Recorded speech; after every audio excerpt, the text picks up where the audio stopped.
Right. So, what is it? October was a really big bull run, correct? It was a pretty intense bull run. Like Apple, it grew like crazy. About after the earning report, it just boomed up to like 260. After there was a new release about something else too about Apple. What happened? It's like something about TV or something.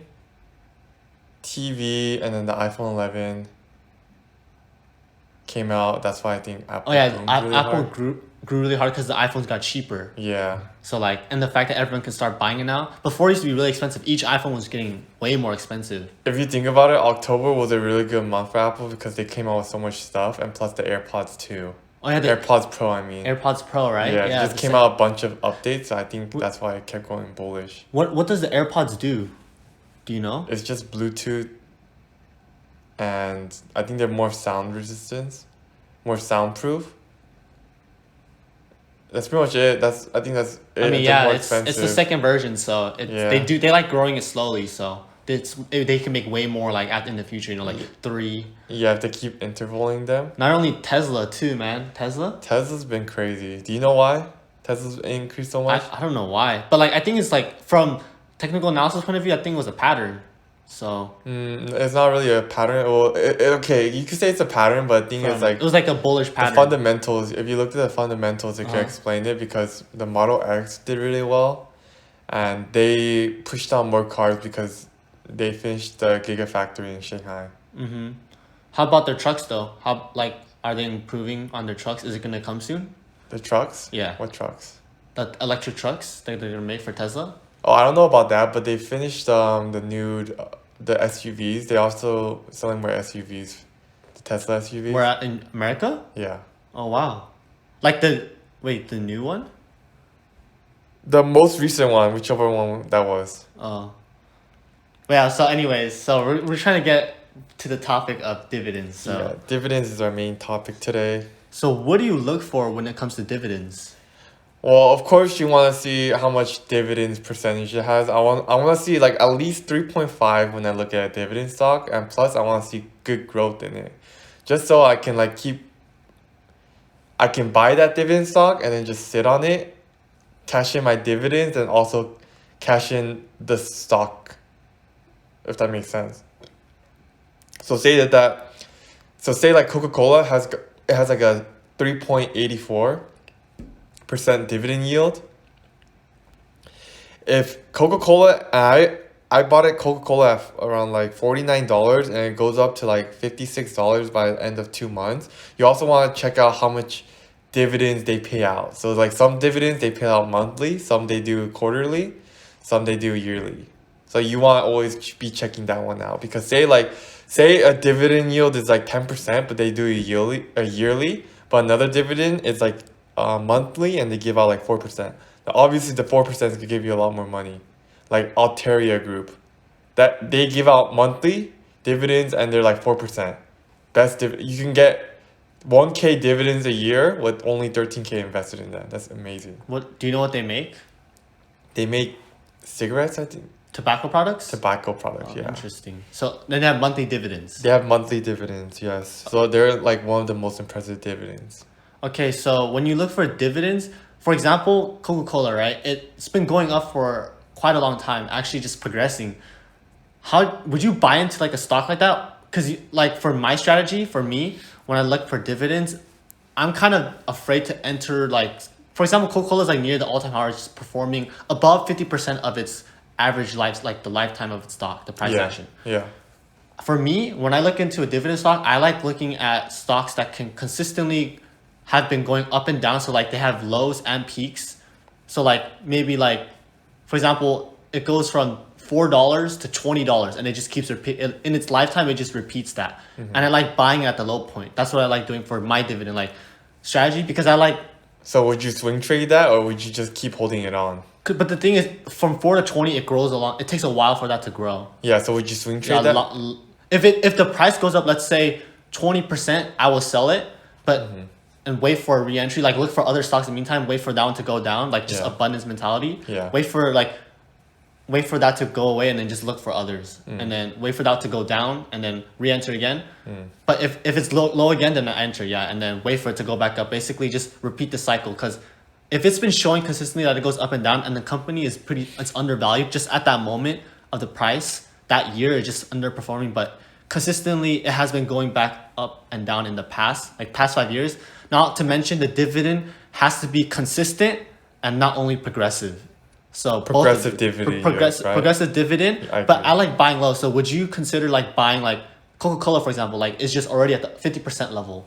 No, I would wait until support lines, as always, just because like any stocks, I would just wait until support line to enter, just because that's the smartest thing to do. You always want to enter at the support line. That's for like dividends too. Well, what I'm saying is it is at the support, but it's at the support, but it's still an uptrend, you know? Because like Coca-Cola is just, if you look at the 5 year, it's just an uptrend, you know? But the stocks that I look for is just like the dividends is like, it's like in a range. Like it's been up and down, but like Coca-Cola's just been in the uptrend. It's like, if you look at the Yeah, chart. so I would wait until Coca-Cola goes more down. I say like 45 would be a good entry level for me. For like right Coca-Cola. now, 52, right? Yeah, I wouldn't enter right now just because I see possible downtrends of it.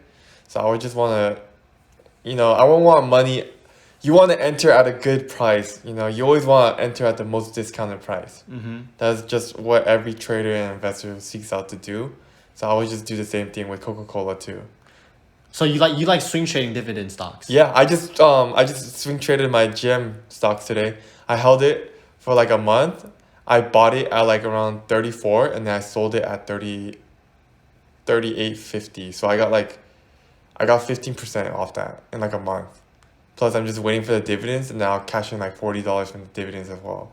So it's good stuff, GM I think has like 4.3%, and it's really good just because has really good volatility, like ups and downs. So you have good entry points and then good selling points. So it's really good for swing trading.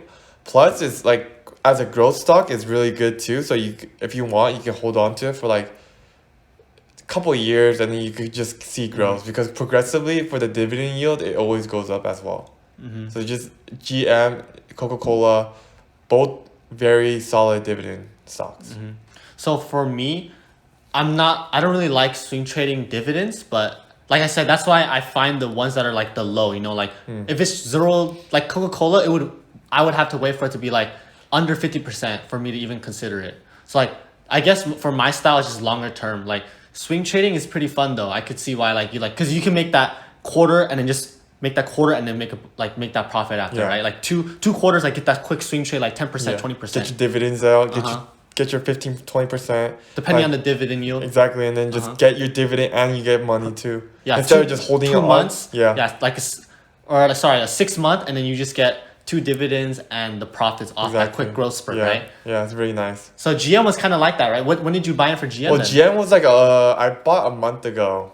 Oh wow! So you made a profit then? I made like a $50 profit for a month, and then like I'm just waiting on the dividends as well.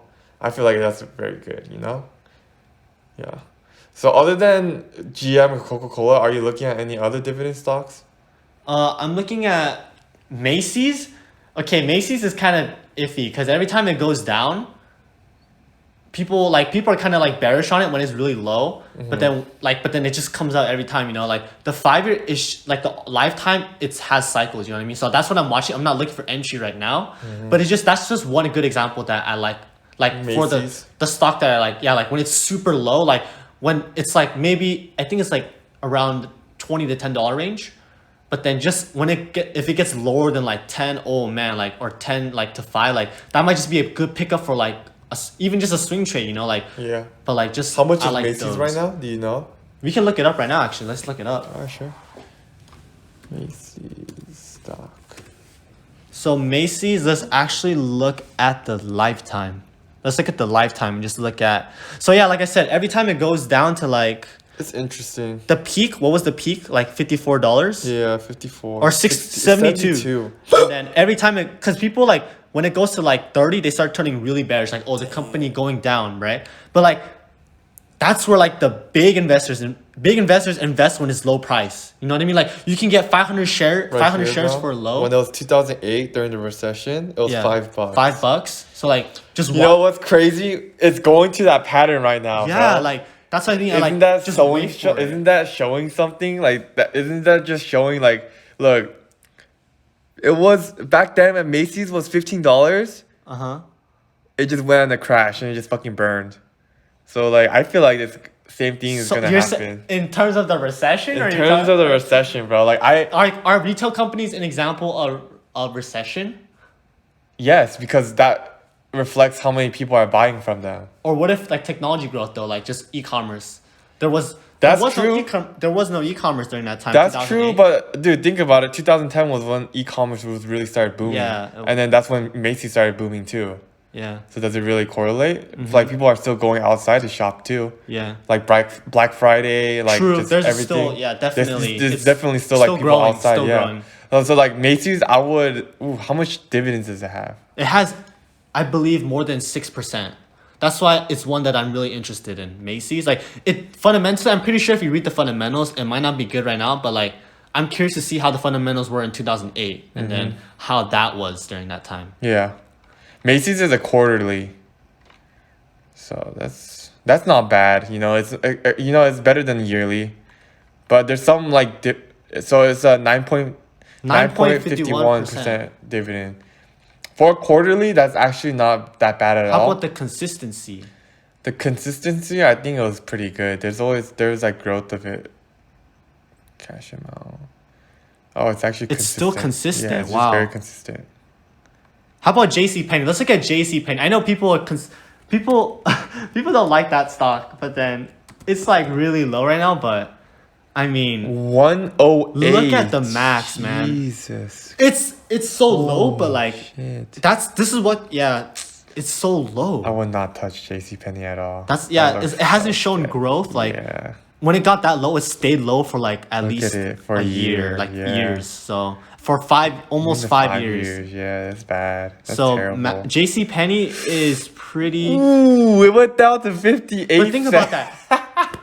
You could day trade this. Dude, if it went to 50 cent, bro, it went 100% in 1 day, in like 3 days. So you would have made a big profit off that. Like just buying like valuable stocks in the past, like they're valuable companies. Like it looks small, but like when you look into the details, that's 100% gain. Yeah. So you're making like it might not be a good long-term dividend, but like for the price option, but like price growth, but like the swing trading, definitely some growth. But these are just examples of companies that I look for. Like they've been going up and down. JCPenney might be a little sketch, but then just like these are the types that I look for. Yeah. But like Mr. Cheese style is really interesting as well. Like the swing trading, because you can definitely make growth. Like if you look for growth dividend stocks, like they have dividends, but they're really volatile. You can make a lot of money.